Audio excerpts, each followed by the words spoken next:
is to understand how the mind actually works. Now, for this, we're going to use a three-part model.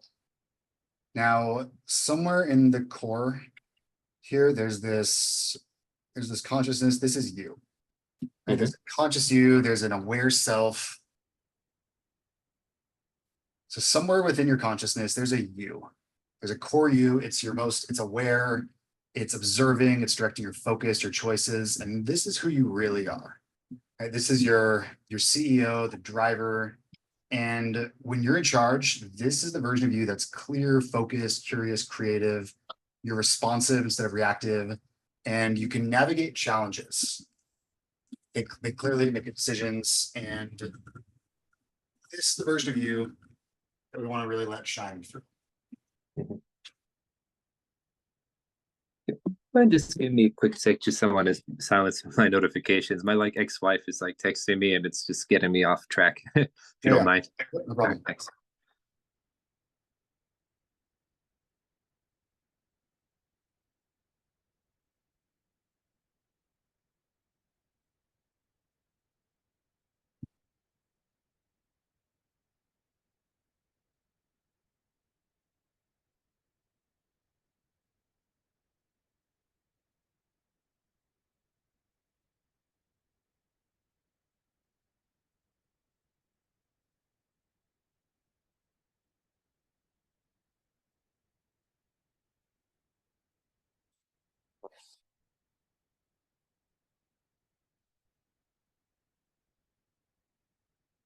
Thanks a lot. Just wanted to clear that out of the way.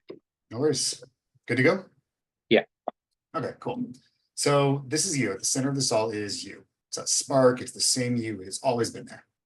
Now, the next layer out is the mind. And the mind, this is where you store memories, beliefs, patterns, behaviors, responses.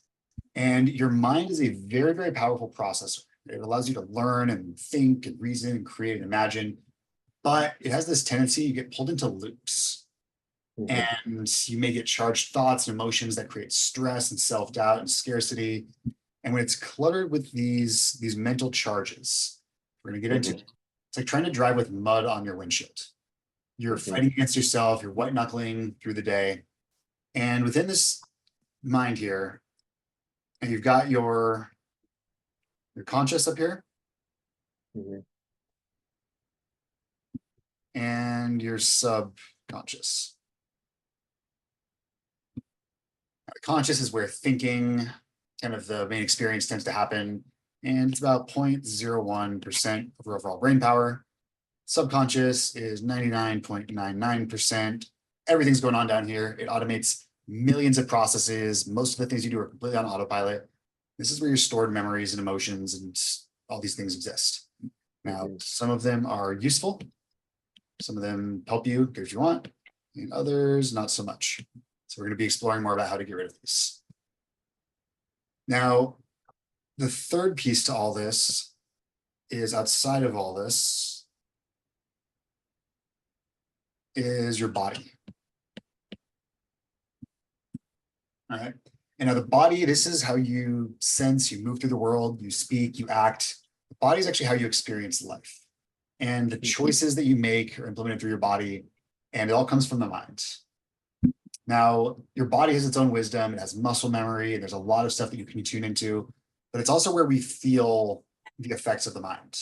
So when you're having something out here that's causing you to feel anxiety, you actually feel it in the body. You don't feel anything in the mind.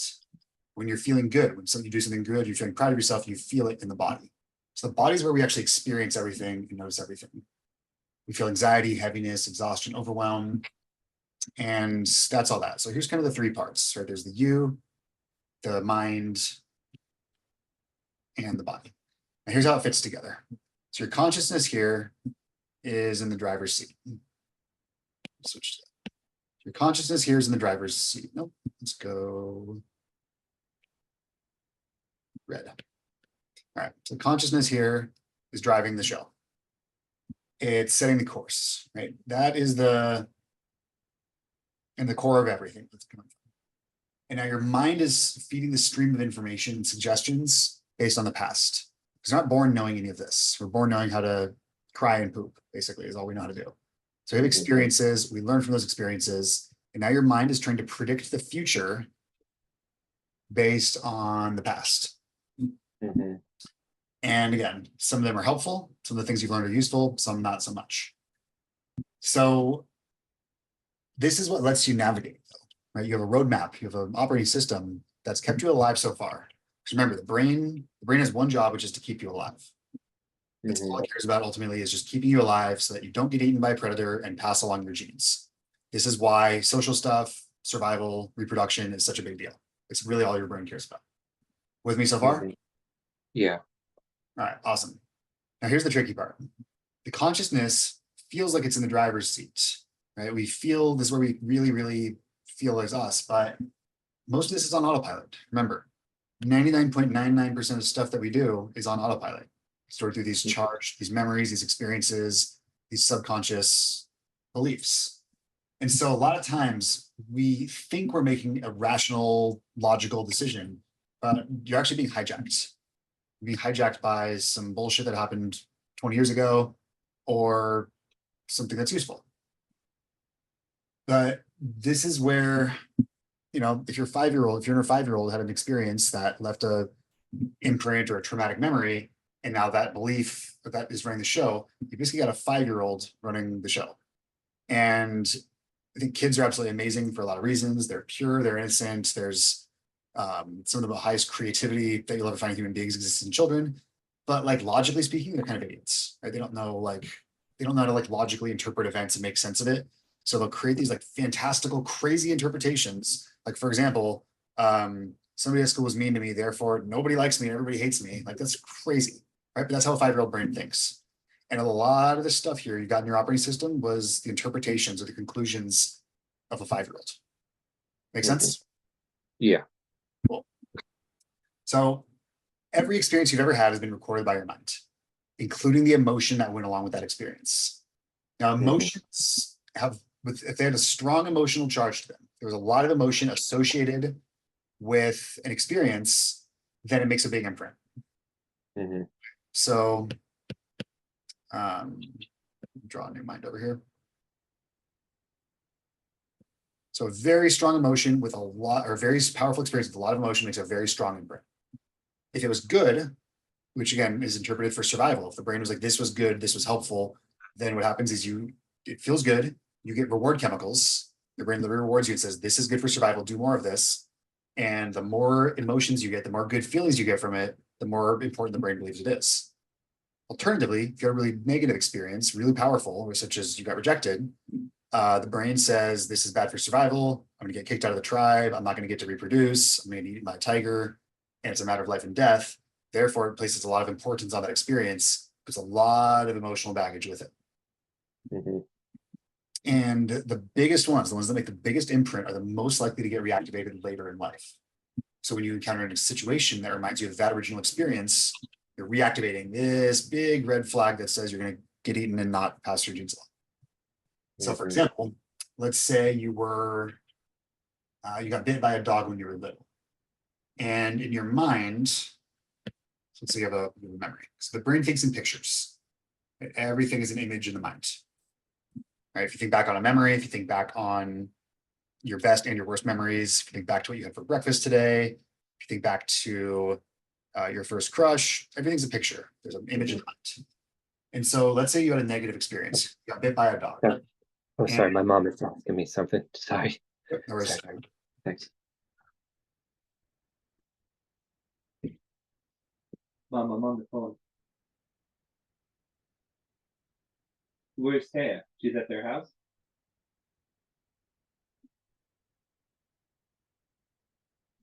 Okay. Okay. Sorry about that. Everything's good. All good? Yeah. So you had an experience in the past where you got bit by a dog. So here's you.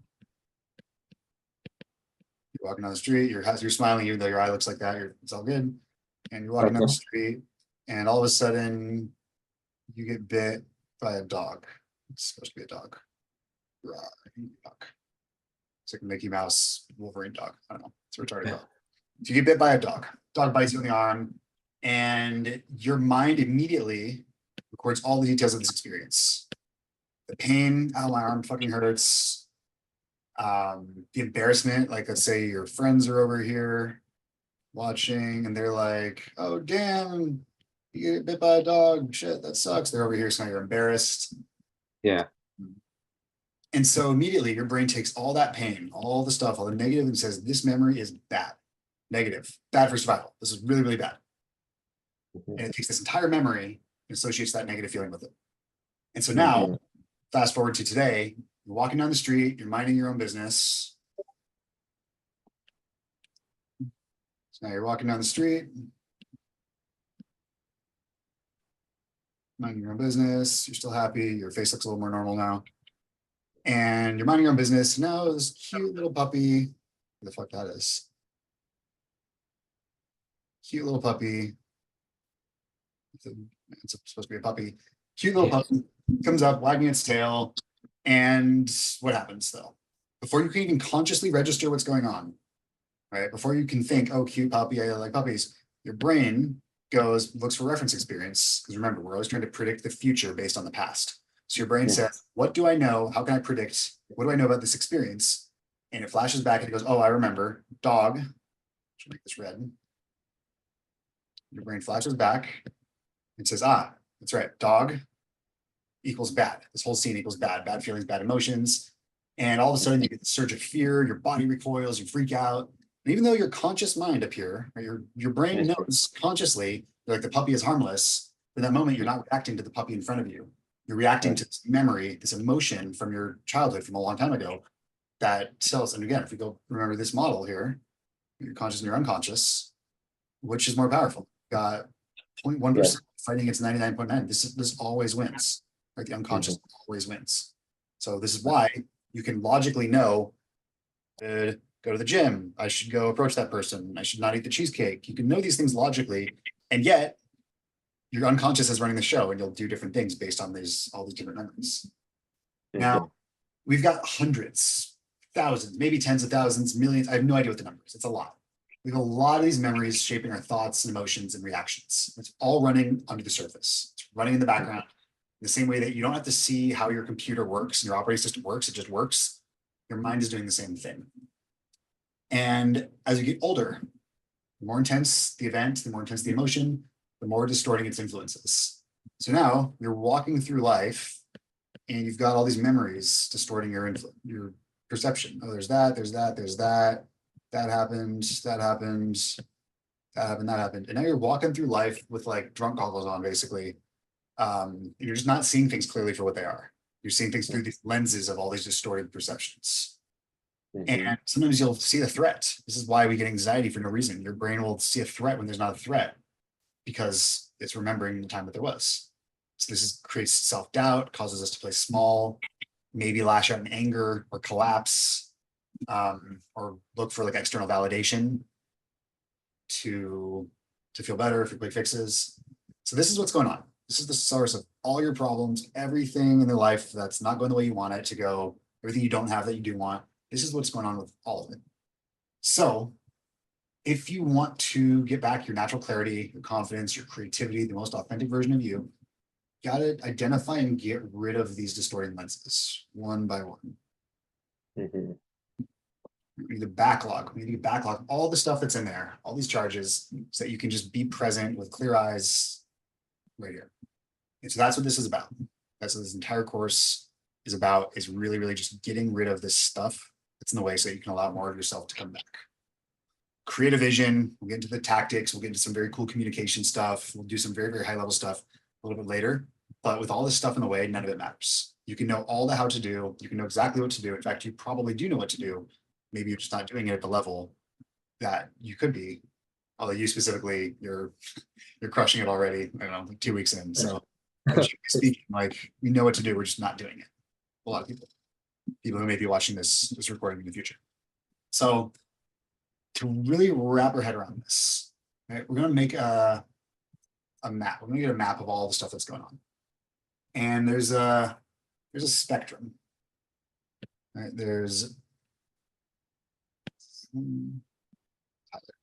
So there's a spectrum. Nope. One more time. There's a spectrum. Yeah. All right. So you can think of these different memories and these charges living on a spectrum of highly to emotionally charged. Now, at the very, very top of the spectrum right up here is a state of like non-judgmental awareness, acceptance, appreciation, gratitude. This is like flow state. Naturally in flow, and your mind is clear, and you're just present, you're curious, you're connected, you're creative. This is flow state. This is where this is up here. Below this, you've got like enthusiasm. This is where you're passionate, you're excited, you're eager, you're lit up about what you're doing, you're optimistic, you're energized, everything's good. It's great for taking inspired action and creating momentum. You got cheerfulness, feeling content, friendly, good humor, you're balanced, you're capable, you're ready for whatever comes up. And right about here in the middle here is boredom. It's apathetic. You're not really excited or motivated, you're kind of checked out, but you're not upset. It's kind of like a cloudy day. You can function, but it's just kind of a little bit muted. And boredom is an interesting state because when you're bored, you need the brain's problem-solving machines. We're always looking for problems and things to solve. And when you're bored, you can either say, I'm bored, I'm gonna go create something. Now I have a problem to solve. I gotta create a business, start a business, gotta go sort out my dating life, my social life, I'm gonna go learn something. You'll create a problem to solve from boredom. Nobody just sits in boredom forever. So you'll create a problem to solve. So ideally you create a problem up here that's useful for your life. But another problem you could do is you know, I'm bored, I'm gonna pick up the bottle and start drinking. Or I'm just smoking crack. Now you created a new problem for yourself. Now you're addicted to drugs. Still a problem to solve, but this one's taking you down the scale. So as we start to move down here, now we're getting into negative states. Frustration, annoyance, anger. Things aren't going the way you want. Feeling really angry. There's energy to this, right? There's energy to anger. It's not really. We've got resentment. It's like a simmering. It's like a low boil. It's a feeling like a victim. I feel like I was wronged. I was taken advantage of. We get down to like fear and anxiety. I feel unsafe. I'm nervous. I feel out of control. There's doubt. I don't even hesitation. Don't even know if I'm capable. I second guess myself. Guilt and shame. Right, I'm unworthy, I've done something bad, I've failed, I'm a flaw, I'm a failure, all that stuff. Depression, grief, sadness, helpless, despair, heartbreak, and loss. It's like emotional quicksand. And this is where we just shut down, collapse. Right, people in like depression don't even fight back.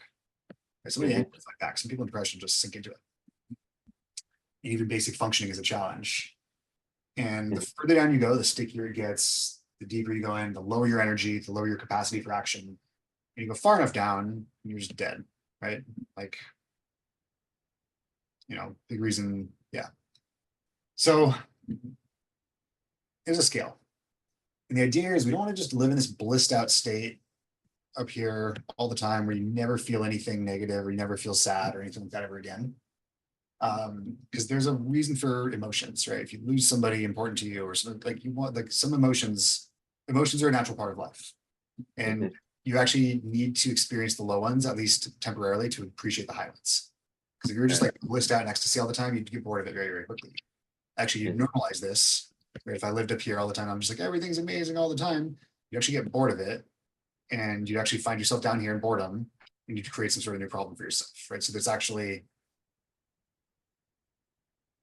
so it's a pendulum. You're moving up and down.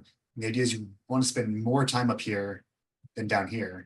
And when you do find yourself down here, great, get it. And then you want to get yourself back up as quickly as possible because this is all the stuff you want to create in your life happens up in here, including this very, very amazing art drawing that was written by my inner 5-year-old, apparently. So yeah, the idea here is we want to just develop mental and emotional flexibility to be able to move when you want to strategically, not get hijacked. Right? If you find yourself down here, you want to know you're here and be able to get yourself out of here as quickly as possible. And what will happen is when you clear a particular issue, these lenses of distortion will get removed and you'll be able to see and perceive the issue clearly in real time. And now all of a sudden, this thing that happened doesn't have power over you. You might still feel anger, but it won't control you. Yeah. Right? You won't just start acting out of anger and out of rage, doing things you'll later regret. You might feel fear, but you'll be able to move through it. You'll be able to take action with courage and poise and be under pressure and still do it anyways. Right? You might feel grief, you might feel sadness, but you'll be able to just let it flow through you and ride it without losing yourself in it and getting consumed by it. And with practice, you'll spend more and more time at the top end of the spectrum. Mhm. You'll handle challenges, navigate conflicts, make better choices, and you'll really just be in the driver's seat of your life instead of being in the passenger of whatever happens to you. It's a total game changer. Now, sometimes these can feel sticky and hard to shift, right? Especially when you know logically they're not serving you. Right? Logically, I know this doesn't make sense. I know I shouldn't feel that way, but I do. Right? And this is where this idea of polarity comes in. So basically, the mind wants to see things in binary black and white. It's good or it's bad, right or wrong, positive or negative, because it's easier to think that way than find the nuances and understand paradoxes. All right. So, for example, let's say you have resentment towards your boss or someone at work. And in your mind, you may think of them as just bad. They're bad, they're unfair, they're manipulative, they're out to get me. And you can list off all the reasons why they're a bad person and you're an innocent victim. But the problem with this is that's not the whole truth. It's a very binary, it's a very black and white way of seeing it. And if you were to zoom out and look through less of a distorted lens, you'd see that this person is a mix, just like all of us. Mhm. Different habits, different traits, different intentions. Some are admirable, some are good, and some are not so much. But nobody's all good, nobody's all bad. Everybody's a very complex human being. And I believe, and this is a very useful mindset, is that everybody's doing their best, at least most of the time. And so when you can get out of this polarized black and white interpretation, there's a lot of freedom there. Because when you're fixated on it, you're stuck. You can't release this charge. You can't get past this because you're only seeing part of the picture. It's like trying to put together a puzzle if you only have the dark pieces. You've got to have it rounded out and see the whole thing. And this is where clarity and power lies. Being able to see the whole picture and see the balance of everything. So part of this process that we're going to take you through is seeing these opposite traits and experiences that you haven't seen before. If you think someone is all bad, we're going to find the ways that they're good. If you're fixated on something that was lost or how you were hurt, we're going to find the gifts and the opportunities within that experience. If you're obsessing over what we don't have, then we're going to find the abundance that's already here. And this will upgrade us out of this either or, neither, both, like this binary thinking. And you'll ultimately develop the capacity to hold multiple truths at once, these shades of gray that reality really existed. And just not being so easily triggered, ego is not trying to preserve this narrow worldview, start showing up with more clarity, compassion, and it's just a very, very different way of moving through the world. And this is also one of the most transformative principles that I want you to take from this experience, is that everything is happening for you, not to you. Nothing is happening to you. Everything is happening for you. And I know it doesn't seem that way, like when you're in a crisis or a challenge or something really seemingly fucked up happens. But when you look through polarity and you stop seeing it that way, you'll really be able to see that every experience is custom designed to bring you really to where you need to go. The situations that are the most triggering and the most traumatic, actually the ones that have the most potential for growth and awakening. And really what we're going to be doing here is alchemizing lead into gold. So I want you to keep this in mind as we identify these core charges. Right? These aren't problems to get rid of. Nothing bad happened. These are just portals. There's wisdom, there's strength, there's self-actualization. And with everything you clear, you're going to reclaim more of your innate authenticity, your brilliance. You're going to be more effective in creating what matters most to you. It's not always easy, but it's the most rewarding work that you'll ever done. You ready? Yeah. All right. Yeah. Cool. So